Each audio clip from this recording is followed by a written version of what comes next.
باب ما جاء في ادام رسول اللہ صلی اللہ علیہ وسلم، باب رسول اللہ صلی اللہ علیہ وسلم کے سالن کے بیان میں۔ ام المؤمنین عائشہ رضی اللہ عنہا سے روایت ہے کہ رسول اللہ صلی اللہ علیہ وسلم نے فرمایا، سرکہ بہترین سالن ہے۔ یہ حدیث صحیح ہے، دیکھیے سنن ترمذی حدیث رقم 1840 اور صحیح مسلم حدیث رقم 5350۔ سامعین، اب اس حدیث سے ثابت ہونے والے چند مسائل سماعت کریں۔ پہلا مسئلہ، اگر روایت کے بعض الفاظ میں اختلاف ہو اور معنی ایک ہو تو کوئی حرج نہیں، لیکن بہتر یہ ہے کہ روایت باللفظ ہو۔ دوسرا فائدہ، سرکے کے بہت سے فوائد ہیں، مثلا زیتون کے ساتھ سرکہ استعمال کرنا درد سر کے لیے مفید ہے۔ نعمان ابن بشیر رضی اللہ عنہ فرماتے تھے، کیا تم اپنی مرضی سے کھانے پینے میں مصروف نہیں ہو؟ میں نے تمہارے نبی محمد صلی اللہ علیہ وسلم کو دیکھا ہے، آپ کے پاس سستی قسم کی خشک کھجوریں بھی نہ ہوتی تھیں جن سے پیٹ بھرا جا سکتا۔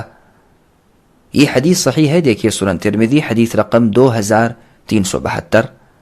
سامعین، اب اس حدیث سے ثابت ہونے والے چند مسائل سماعت کریں۔ پہلا مسئلہ، مشکل کشا صرف اللہ ہی ہے۔ دوسرا مسئلہ، رسول اللہ صلی اللہ علیہ وسلم نے صبر و شکر کے ساتھ انتہائی غربت اور قناعت پسندی کی زندگی گزاری ہے۔ جابر بن عبداللہ رضی اللہ عنہما سے روایت ہے کہ رسول اللہ صلی اللہ علیہ وسلم نے فرمایا، سرکہ بہترین سالن ہے۔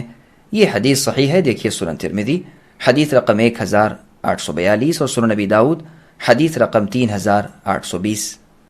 زہدم ابن مضرب الجرومی ثقہ تابعی رحمہ اللہ سے روایت ہے کہ ہم ابو موسیٰ الاشعری رضی اللہ عنہ کے پاس تھے کہ اتنے میں آپ کے پاس مرغی کا گوشت لایا گیا۔ پھر لوگوں میں سے ایک آدمی پیچھے ہٹنے لگا تو ابو موسیٰ الاشعری رضی اللہ عنہ نے پوچھا، تمہیں کیا ہوا ہے؟ اس شخص نے کہا، میں نے اس مرغی کو دیکھا ہے، یہ گندی چیزیں کھا رہی تھیں، تو میں نے قسم کھا لی کہ اسے نہیں کھاؤں گا۔ ابو موسیٰ رضی اللہ عنہ نے فرمایا، قریب ہو جاؤ، بے شک میں نے رسول اللہ صلی اللہ علیہ وسلم کو مرغی کھاتے ہوئے دیکھا ہے۔ یہ حدیث صحیح ہے، دیکھیے سنن ترمذی حدیث رقم 1827 اور صحیح بخاری حدیث رقم 5517۔ سامعین، اب اس حدیث سے ثابت ہونے والے چند مسائل سماعت کریں۔ پہلا مسئلہ، پاک و حلال بہترین چیزیں کھانا جائز ہے اور یہ اسراف یعنی بیجا فضول خرچی میں سے نہیں ہے۔ دوسرا مسئلہ، مرغی کھانا حلال ہے اور فارمی مرغی برائلر بھی حلال ہے۔ تیسرا مسئلہ، اگر دلیل یاد ہو تو موقع آنے پر سنا دینی چاہیے۔ چوتھا مسئلہ، رسول اللہ صلی اللہ علیہ وسلم کی اتباع میں ہی کل خیر ہے۔ پانچواں مسئلہ، غلط قسم کو توڑ دینا چاہیے اور اس کا کفارہ دے دینا بہتر ہے۔ چھٹا مسئلہ، علماء کے پاس بیٹھنا بے حد مفید ہے۔ ساتواں مسئلہ، ابن عمر رضی اللہ عنہما کے غلام امام نافع رحمہ اللہ سے مروی ہے کہ ابن عمر رضی اللہ عنہما گندگی کھانے والی مرغی کو 3 دن تک رو کے رکھتے تھے۔ دیکھیے مصنف ابن ابی شیبہ حدیث رقم 24598۔ زہدم الجرومی رحمہ اللہ سے روایت ہے کہ ہم ابو موسیٰ الاشعری رضی اللہ عنہ کے پاس بیٹھے ہوئے تھے، انہوں نے اپنا کھانا پیش کیا اور کھانے میں مرغی کا گوشت پیش کیا۔ لوگوں میں بنی تیم اللہ کا سرخ رنگت والا ایک آدمی بھی تھا، گویا غلام ہو۔ پھر وہ کھانے کے قریب نہ ہوا تو ابو موسیٰ رضی اللہ عنہ نے اس سے کہا، قریب ہو جاؤ، کیونکہ میں نے رسول اللہ صلی اللہ علیہ وسلم کو دیکھا ہے، آپ نے مرغی میں سے کھایا ہے۔ اس آدمی نے کہا، میں نے اس مرغی کو گندی چیز کھاتے ہوئے دیکھا تو میں نے قسم کھا لی تھی کہ میں اسے کبھی نہیں کھاؤں گا۔ یہ حدیث صحیح ہے۔ ابو اسید رضی اللہ عنہ سے روایت ہے کہ رسول اللہ صلی اللہ علیہ وسلم نے فرمایا، زیتون کا تیل کھاؤ اور اس کی مالش بھی کرو، کیونکہ یہ مبارک درخت میں سے ہے۔ یہ حدیث صحیح ہے، دیکھیے سنن ترمذی حدیث رقم 1852۔ عمر بن الخطاب رضی اللہ عنہ سے روایت ہے کہ رسول اللہ صلی اللہ علیہ وسلم نے فرمایا، زیتون کا تیل کھاؤ اور اس کی مالش کرو، کیونکہ یہ مبارک درخت سے ہے۔ یہ حدیث صحیح ہے، دیکھیے سنن ترمذی حدیث رقم 1851 اور سنن ابن ماجہ حدیث رقم 3319۔ انس ابن مالک رضی اللہ عنہ سے روایت ہے کہ نبی صلی اللہ علیہ وسلم کدو کھانا پسند کرتے تھے، پس ایک دفعہ آپ کے پاس کھانا لایا گیا یا آپ کو کھانے کی دعوت دی گئی، پھر میں نے برتن میں سے کدو کے ٹکڑے دیکھ دیکھ کر رسول اللہ کے سامنے رکھنے شروع کر دیے، کیونکہ میں جانتا تھا کہ رسول اللہ صلی اللہ علیہ وسلم اسے پسند کرتے ہیں۔ یہ حدیث صحیح ہے۔ دیکھیے مسند احمد جلد 3 صفحہ 177 اور 273، نیز سنن دارمی حدیث رقم 2057۔ سامعین، اب اس حدیث سے ثابت ہونے والے چند مسائل سماعت کریں۔ پہلا مسئلہ، ہر وقت رسول اللہ صلی اللہ علیہ وسلم کی محبت و اطاعت میں اپنی جان قربان کرنے کے لیے تیار رہنا چاہیے۔ دوسرا مسئلہ، صحابہ کرام رضی اللہ عنہم رسول اللہ صلی اللہ علیہ وسلم سے والہانہ پیار کرتے تھے رضی اللہ عنہم اجمعین۔ تیسرا مسئلہ، گوشت میں پکا ہوا کدو انتہائی پسندیدہ و مفید کھانا ہے۔ چوتھا مسئلہ، مطلقاً کدو کی سبزی بھی انتہائی پسندیدہ اور از حد مفید ہے۔ پانچواں مسئلہ، علماء اور اکابر کا احترام بہت ضروری ہے اور عوام و متعلقہ اشخاص کو ان کی پسند و ناپسند کا خیال رکھنا چاہیے۔ پانچواں مسئلہ، کسی دنیاوی چیز کی پسند یا ناپسند فطری ہوتی ہے اور انسان کو اس کا اختیار ہے۔ مثلاً بعض لوگ بیگن کھانا پسند نہیں کرتے اور بعض بھنڈیاں کھانا زیادہ پسند کرتے ہیں۔ ساتواں مسئلہ، اس حدیث کی اور بھی بہت سی سندیں ہیں، مثلاً دیکھیے صحیح بخاری حدیث رقم 5420 وغیرہ۔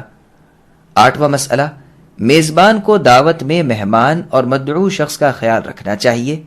نواں مسئلہ، اگر کوئی شخص کھانا کھانے کے دوران میں کسی شخص کا احترام کرتے ہوئے کوئی بہترین چیز کھانے کے لیے پیش کرے تو اس محترم شخص کا اس چیز کو کھانا جائز ہے۔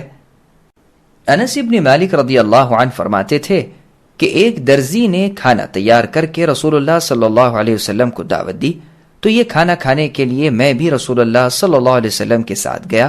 پھر رسول اللہ صلی اللہ علیہ وسلم کی خدمت میں جو کی روٹی اور شوربہ پیش کیا گیا جس میں کدو اور خشک گوشت کے ٹکڑے تھے، تو میں نے دیکھا رسول اللہ صلی اللہ علیہ وسلم سالن کے پیالے میں کدو تلاش کرتے تھے اور میں اس دن سے کدو پسند کرتا ہوں۔ یہ حدیث صحیح ہے، دیکھیے سنن ترمذی حدیث رقم 1850 اور صحیح بخاری حدیث رقم 5379۔ سامعین، اب اس حدیث سے ثابت ہونے والے چند مسائل سماعت کریں۔ پہلا مسئلہ، سبزی اور گوشت ملا کر پکانا جائز ہے، بلکہ اسراف سے بچتے ہوئے ہر قسم کا حلال اور طیب کھانا پکانا جائز ہے، چاہے جو بھی جائز طریقہ استعمال کیا گیا ہو، اور اسی طرح مختلف اقسام کے مرکب و غیر مرکب کھانے تیار کر کے کھانا اور کھلانا بھی جائز ہے۔ دوسرا مسئلہ، تمام صحابہ کرام رضی اللہ عنہم اور سیدنا انس بن مالک رضی اللہ عنہ رسول اللہ صلی اللہ علیہ وسلم سے بے حد محبت کرتے تھے اور آپ پر اپنی جان، مال اور سب کچھ قربان کرنے کے لیے ہر وقت تیار رہتے تھے۔ تیسرا مسئلہ، اہل ایمان کو ہر وقت ایک دوسرے کے لیے قربانی دینے پر تیار رہنا چاہیے۔ چوتھا مسئلہ، اگر دوسرے لوگ ناراض نہ ہوں تو مشترکہ کھانے میں سے اپنی پسندیدہ چیز لے کر کھانا جائز ہے، ورنہ صرف اپنے سامنے سے کھانا ہی مسنون و مشروع ہے۔ پانچواں مسئلہ، ایک دوسرے کو دعوت دینا اور اسے قبول کرنا مسنون ہے، الا یہ کہ کوئی شرعی عذر یا کوئی رکاوٹ موجود ہو۔ چھٹا مسئلہ، اس حدیث میں مذکور درزی کا نام معلوم نہیں، لیکن یہ دوسری روایت میں آیا ہے کہ وہ نبی صلی اللہ علیہ وسلم کے غلاموں میں سے ایک تھے۔ اس حدیث میں نبی صلی اللہ علیہ وسلم کی کمال تواضع کا بیان ہے کہ آپ نے ایک مزدور غلام صحابی کی دعوت بھی قبول فرمائی۔ ساتواں مسئلہ، چھوٹے بچوں کو اپنے ساتھ بٹھا کر کھانا کھلانا جائز ہے تاکہ ان کی تربیت بھی ہو جائے اور وہ خوش بھی ہو جائیں۔ آٹھواں مسئلہ، اگر کوئی شخص خلوص اور محبت سے دعوت کرے تو اسے قبول کر لینا چاہیے، اگرچہ دعوت میں کوئی معمولی چیز ہی کیوں نہ پکی ہو، اور میزبان پر کسی قسم کا اعتراض نہیں کرنا چاہیے۔ ایسے موقعوں پر صرف وہی لوگ اعتراض کرتے ہیں جو بہت بڑے شکم نواز ہوتے ہیں۔ نواں مسئلہ، حافظ ابن حجر نے ایک روایت سے استدلال کیا ہے کہ اگر میزبان کسی عذر کی وجہ سے کھانا کھانے میں شریک نہ ہو تو جائز ہے، اور اسی طرح مہمانوں اور دعوت پر آئے ہوئے رشتہ داروں اور دوستوں کی خدمت میں مصروفیت کی وجہ سے بھی میزبان بعد میں یا پہلے کھانا کھا سکتا ہے۔ 10واں مسئلہ، اتباع سنت میں خیر ہی خیر ہے وغیر ذلک من الفوائد، اور اس کے علاوہ بھی بہت سے دوسرے فوائد اس حدیث کے علماء نے ذکر کیے ہیں۔ ام المؤمنین عائشہ رضی اللہ عنہا سے روایت ہے کہ نبی صلی اللہ علیہ وسلم میٹھی چیز اور شہد پسند کرتے تھے. یہ حدیث صحیح ہے. دیکھیے سنن ترمذی حدیث رقم 1831 اور صحیح بخاری حدیث رقم 5431. سامعین اب اس حدیث سے ثابت ہونے والے چند مسائل سماعت کریں. پہلا مسئلہ، کھانے کے دوران یا بعد میں میٹھی چیز کھانا مستحب ہے. دوسرا مسئلہ، شہد میں غذا بھی ہے اور شفا بھی، لہٰذا اس کا استعمال از حد مفید چیز ہے. تیسرا مسئلہ، بعض کھانے اور بعض پینے کی اشیاء کو پسند کرنا انسانی فطرت میں داخل ہے، لہٰذا اس میں کوئی حرج نہیں ہے. ام المؤمنین ام سلمہ رضی اللہ عنہا سے روایت ہے کہ رسول اللہ صلی اللہ علیہ وسلم کی خدمت میں بکری کے پہلو کا بھنا ہوا گوشت پیش کیا گیا تو آپ نے اس میں سے کھایا، پھر نماز کے لیے کھڑے ہو گئے اور دوبارہ وضو نہیں کیا. یہ حدیث صحیح ہے. دیکھیے سنن ترمذی حدیث رقم 1829. سامعین اب اس حدیث سے ثابت ہونے والے چند مسائل سماعت کریں. پہلا مسئلہ، اسلام کے پہلے دور میں یہ مسئلہ تھا کہ آگ پر پکی ہوئی چیز کھانے سے وضو ٹوٹ جاتا ہے، لیکن بعد میں یہ حکم منسوخ ہو گیا. جیسا کہ جابر ابن عبداللہ الانصاری رضی اللہ عنہ سے روایت ہے، رسول اللہ صلی اللہ علیہ وسلم کا آخری امر یہ تھا کہ جس چیز کو آگ بدل دے یعنی آگ پر پکائی جائے اس کے کھانے سے دوبارہ وضو نہ کیا جائے. دیکھیے سنن ابی داؤد حدیث رقم 192. دوسرا مسئلہ، اصول کا ایک بنیادی مسئلہ ہے کہ خاص دلیل عام دلیل پر مقدم ہوتی ہے اور خاص کے مقابلے میں عام دلیل پیش نہیں کرنی چاہیے. اسی اصول کے پیش نظر عرض ہے کہ سیدنا جابر بن سمرہ رضی اللہ عنہ سے روایت ہے، ایک آدمی نے رسول اللہ سے پوچھا، کیا میں بکری کا گوشت کھانے سے دوبارہ وضو کروں؟ رسول اللہ نے فرمایا، اگر تمہاری مرضی ہے تو کرو اور اگر مرضی ہے تو نہ کرو. اس آدمی نے پوچھا، کیا میں اونٹ کا گوشت کھانے سے دوبارہ وضو کروں؟ رسول اللہ نے فرمایا، ہاں، پس تم اونٹ کا گوشت کھانے سے دوبارہ وضو کرو. دیکھیے صحیح مسلم حدیث رقم 802. اس حدیث سے ثابت ہوا کہ اونٹ کا گوشت کھانے سے وضو ٹوٹ جاتا ہے اور بکری کا گوشت کھانے سے وضو نہیں ٹوٹتا.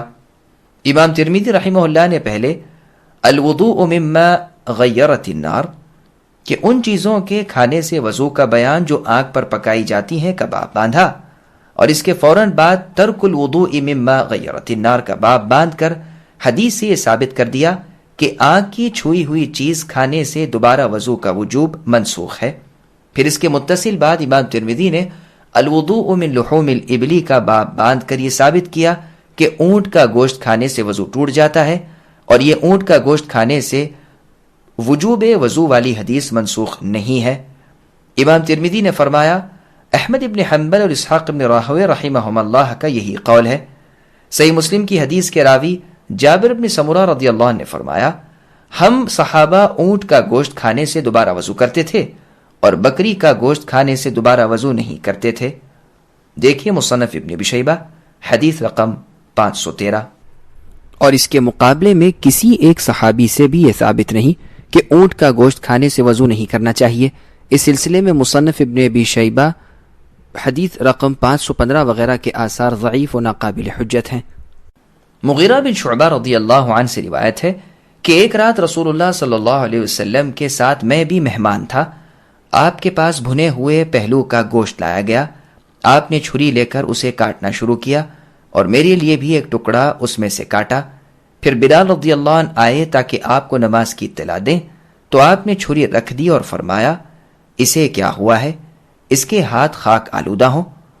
اور اس یعنی مغیرہ رضی اللہ عنہ کی مونچھیں لمبی تھیں تو رسول اللہ نے فرمایا، میں مسواک رکھ کر تراش دوں، یا فرمایا انہیں مسواک پر رکھ کر تراش لو. یہ حدیث صحیح ہے. دیکھیے سنن ابی داؤد حدیث رقم 188. سامعین اب اس حدیث سے ثابت ہونے والے چند مسائل سماعت کریں. پہلا مسئلہ، وضو کرنے کے بعد عام حلال و طیب گوشت کھانے سے وضو نہیں ٹوٹتا، لیکن یاد رہے کہ اونٹ کا گوشت کھانے سے وضو ٹوٹ جاتا ہے، جیسا کہ صحیح حدیث میں ہم بیان کرائے ہیں. دوسرا مسئلہ، لمبی لمبی مونچھیں نہیں رکھنی چاہیے بلکہ 40 دنوں میں ان کا کچھ حصہ کاٹنا ضروری ہے. تیسرا مسئلہ، اسحاق ابن عیسیٰ طباع ثقہ راوی سے روایت ہے کہ میں نے امام مالک ابن انس رحمہ اللہ کو دیکھا. ان کی مونچھیں بھرپور اور زیادہ تھیں. ان کی دونوں مونچھوں کے باریک سرے تھے. پھر میں نے ان سے اس کے بارے میں پوچھا تو انہوں نے فرمایا مجھے زید ابن اسلم نے عامر ابن عبداللہ ابن زبیر سے حدیث بیان کی. انہوں نے عبداللہ ابن زبیر رضی اللہ عنہ سے کہ کوئی اہم معاملہ ہوتا تو عمر رضی اللہ عنہ اپنی مونچھوں کو تاؤ دیتے اور منہ سے پھونکے مارتے تھے. پس انہوں نے مجھے حدیث کے ساتھ فتویٰ دیا. دیکھیے کتاب العلل و معرفت الرجال للامام احمد، فقرہ رقم 1579 اور فقرہ رقم 1507. ابو سلمہ تابعی رحمہ اللہ سے روایت ہے کہ میں نے ابن عمر رضی اللہ عنہما کو دیکھا، وہ اپنی مونچھیں کترواتے تھے حتیٰ کہ ان میں سے کوئی چیز بھی باقی نہیں چھوڑتے تھے. دیکھیے صحیح بخاری قبل حدیث 5888. امام سفیان ابن عیین المکی رحمہ اللہ مونچھوں کو اس طرح سے مونڈتے تھے. دیکھیے تاریخ الکبیر لابن ابی خیثمہ حدیث رقم 387.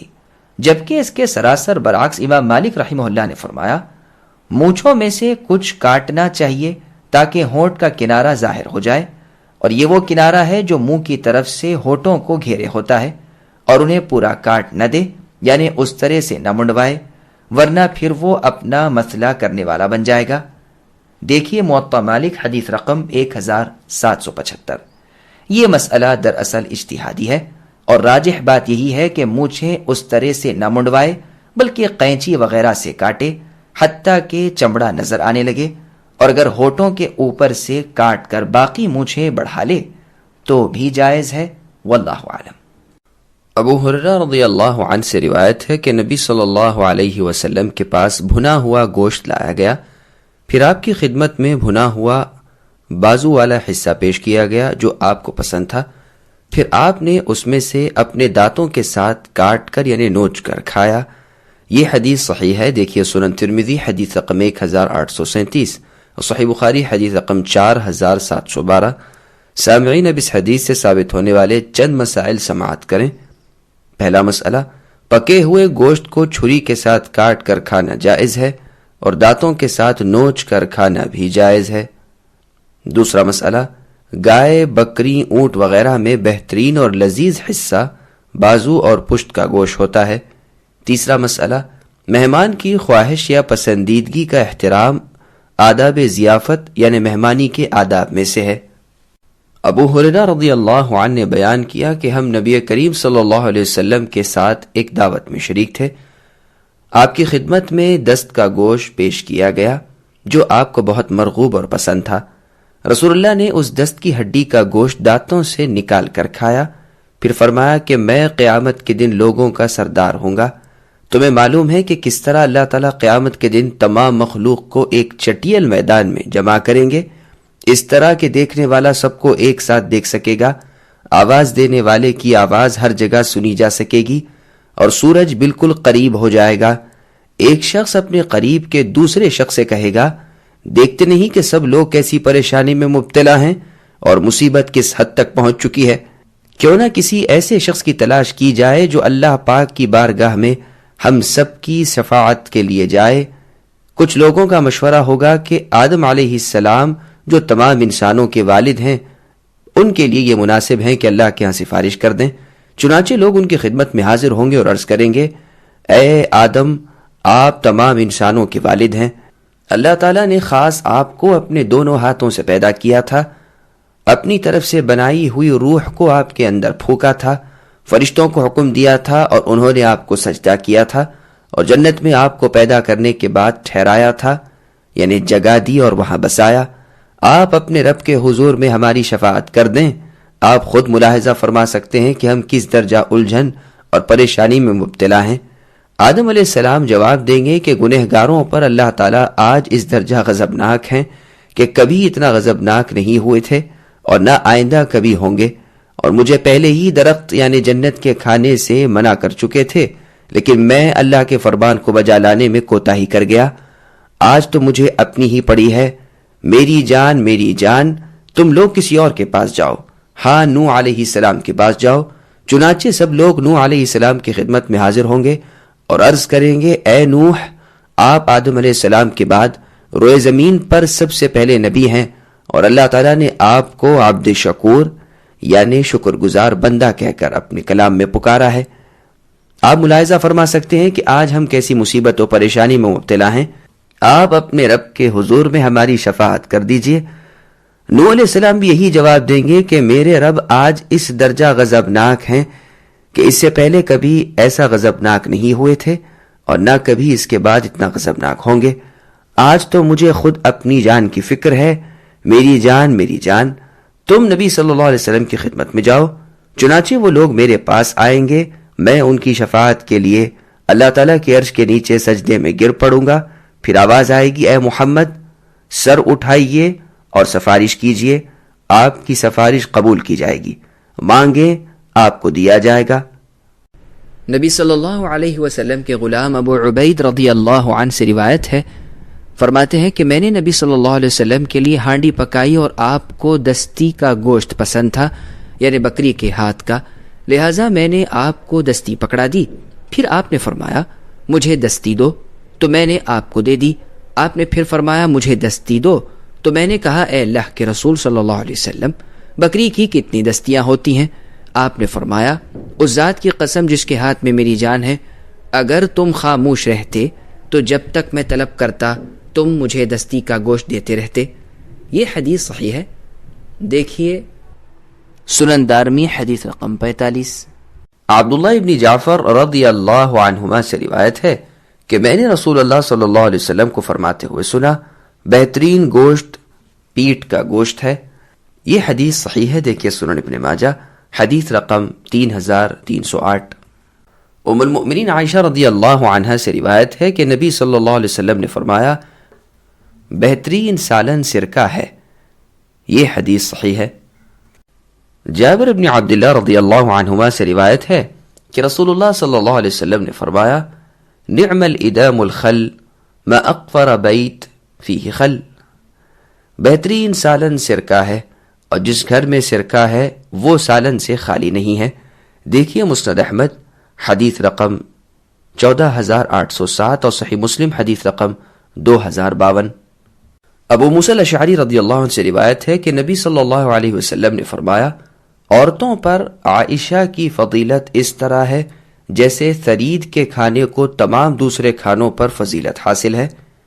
یہ حدیث صحیح ہے. دیکھیے سنن ترمذی حدیث رقم 1834 اور صحیح بخاری حدیث رقم 5418. سامعین اس حدیث سے ثابت ہونے والے چند مسائل سماعت کریں. پہلا مسئلہ، روٹی کے ٹکڑے کر کے شوربے میں ڈالنے سے جو چوری کھانا تیار ہوتا ہے اسے عربی زبان میں ثرید کہتے ہیں. دوسرا مسئلہ، ازواج مطہرات رضی اللہ عنہن میں سیدہ خدیجہ رضی اللہ عنہا کے بعد سیدہ عائشہ رضی اللہ عنہا تمام ازواج مطہرات سے افضل ہیں. انس ابن مالک رضی اللہ عنہ سے روایت ہے کہ رسول اللہ صلی اللہ علیہ وسلم نے فرمایا عورتوں پر عائشہ کی فضیلت اس طرح ہے جیسے ثرید کے کھانے کو تمام دوسرے کھانوں پر فضیلت حاصل ہے. یہ حدیث صحیح ہے. دیکھیے سنن ترمذی حدیث رقم 3887 اور صحیح بخاری حدیث رقم 3770. ابو ہریرہ رضی اللہ عنہ سے روایت ہے کہ انہوں نے رسول اللہ صلی اللہ علیہ وسلم کو پنیر کا ایک ٹکڑا کھانے سے وضو کرتے ہوئے دیکھا. پھر انہوں نے رسول اللہ کو ایک بکری کے کندھے کا گوشت کھاتے دیکھا. پھر رسول اللہ نے نماز پڑھی اور دوبارہ وضو نہیں کیا. یہ حدیث صحیح ہے. دیکھیے صحیح ابن حبان حدیث رقم 217 اور مسند احمد حدیث رقم 9090. سامعین اب اس حدیث سے ثابت ہونے والا ایک مسئلہ سماعت کریں. سیدنا ابو ہریرہ رضی اللہ عنہ آگ پر پکی ہوئی چیز کھانے سے وضو کے قائل تھے اور سیدنا ابن عباس رضی اللہ عنہ قائل نہیں تھے. پھر جب سیدنا ابو ہریرہ رضی اللہ عنہ نے اس مسئلے پر بات کی تو سیدنا ابن عباس رضی اللہ عنہما نے انہیں وضو نہ کرنے کے بارے میں رسول اللہ صلی اللہ علیہ وسلم کی ایک حدیث سنائی. دیکھیے مسند احمد حدیث رقم 3464. سیدنا ابو ہریرہ رضی اللہ عنہ نے اس پر کوئی اعتراض نہیں کیا، لہذا معلوم ہوا کہ انہوں نے اپنے عمل سے رجوع کر لیا تھا. واللہ اعلم. انس ابن مالک رضی اللہ عنہ سے روایت ہے کہ رسول اللہ صلی اللہ علیہ وسلم نے صفیہ رضی اللہ عنہا سے شادی کی بنا پر کھجور اور ستو کا ولیمہ دیا تھا.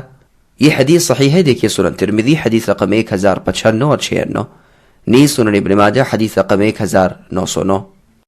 جابر رضی اللہ عنہ سے روایت ہے کہ رسول اللہ صلی اللہ علیہ وسلم باہر تشریف لائے، میں اور آپ دونوں ایک انصاری عورت کے گھر میں گئے تو اس نے رسول اللہ کے لیے ایک بکری ذبح کی، پھر آپ نے اس میں سے کھایا اور وہ آپ کے پاس تازہ کھجوروں کی ٹوکری لائی جس میں سے بھی رسول اللہ نے کھایا، پھر ظہر کے لیے وضو کیا اور نماز پڑھی۔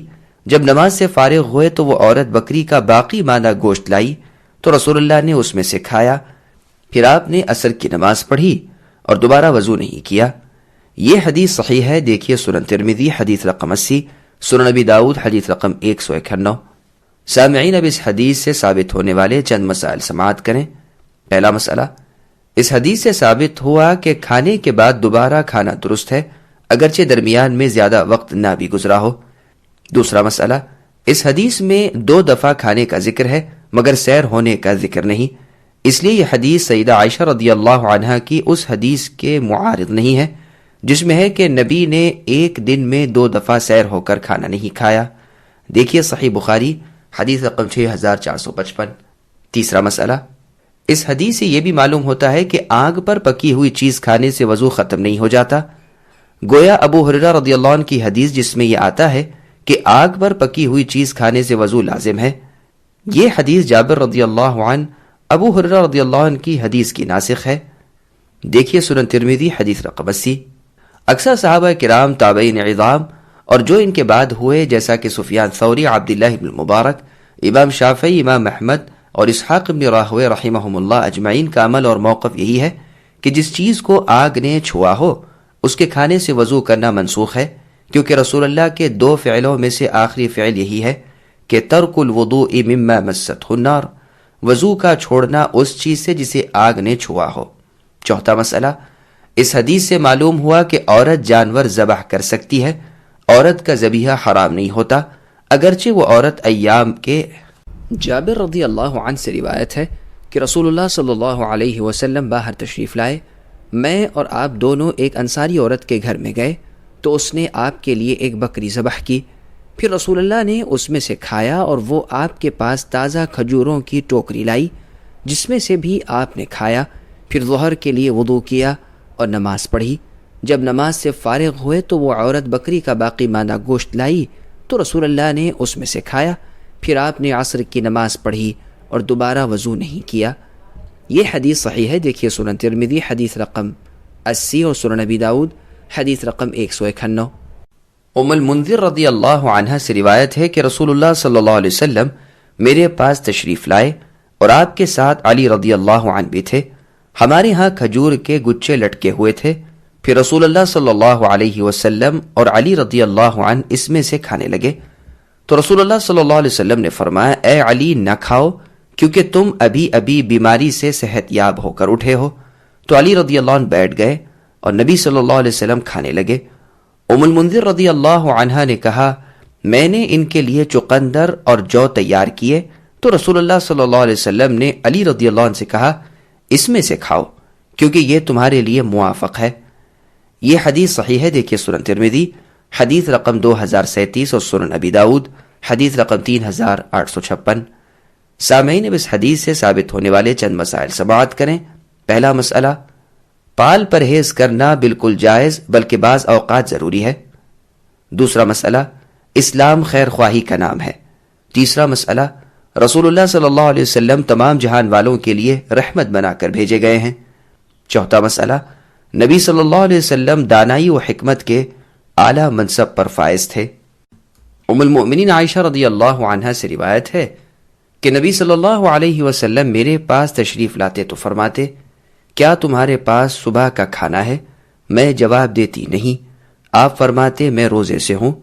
ایک دن رسول اللہ میرے پاس تشریف لائے تو میں نے عرض کیا، اللہ کے رسول، ہمارے پاس ایک تحفہ آیا ہے۔ رسول اللہ نے فرمایا، وہ کیا ہے؟ میں نے کہا، حیث، جو کھجور، پنیر یا ستو اور گھی ملا کر بنایا ہوا کھانا ہوتا ہے۔ رسول اللہ نے فرمایا، میں نے تو آج نفلی روزہ رکھا ہوا تھا۔ انہوں نے یعنی عائشہ رضی اللہ عنہ نے فرمایا، پھر آپ نے نفلی روزہ توڑ کر کھانا کھایا۔ یہ حدیث صحیح ہے، دیکھیے سنن ترمذی حدیث رقم 734 اور سنن نبی داؤد حدیث رقم 2455۔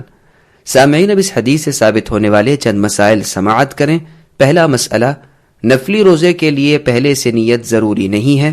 دوسرا مسئلہ، نفلی روزہ توڑنا جائز ہے اور بعد میں اس کی قضا بھی ضروری نہیں ہے۔ سیدنا ابو سعید خدری رضی اللہ عنہ سے روایت ہے کہ رسول اللہ صلی اللہ علیہ وسلم نے نفلی روزہ رکھنے والے ایک آدمی سے کہا، افطر وصم مکانہ یوما ان شئت، کہ روزہ توڑ دو اور اگر چاہو تو بعد میں اس کے بدلے میں ایک روزہ رکھ لینا۔ دیکھیے سنن بیہقی الکبریٰ جلد 4 صفحہ 279۔ تیسرا مسئلہ، رسول اللہ صلی اللہ علیہ وسلم عالم الغیب نہیں تھے بلکہ عالم الغیب صرف ایک اللہ ہیں۔ چوتھا مسئلہ، رسول اللہ صلی اللہ علیہ وسلم نے صبر و شکر کے ساتھ قناعت پسند زندگی بسر کی ہے۔ پانچواں مسئلہ، ایک دوسرے کو آپس میں تحفے تحائف دینا محبت اور مودت کا ذریعہ ہے۔ انس بن مالک رضی اللہ عنہ سے روایت ہے کہ رسول اللہ صلی اللہ علیہ وسلم کو کھانے کا طفل یعنی تہ دیگی باقی ماندہ حصہ پسند تھا۔ یہ حدیث صحیح ہے، دیکھیے مستدرک للحاکم حدیث رقم 7116 اور مسند احمد حدیث رقم 1300۔ سامعین اب اس حدیث سے ثابت ہونے والے چند مسائل سماعت کریں۔ پہلا مسئلہ، ہانڈی یا پیالے میں بچا ہوا آخری سالن عربی زبان میں طفل کہلاتا ہے اور یہ بہت لذیذ ہوتا ہے۔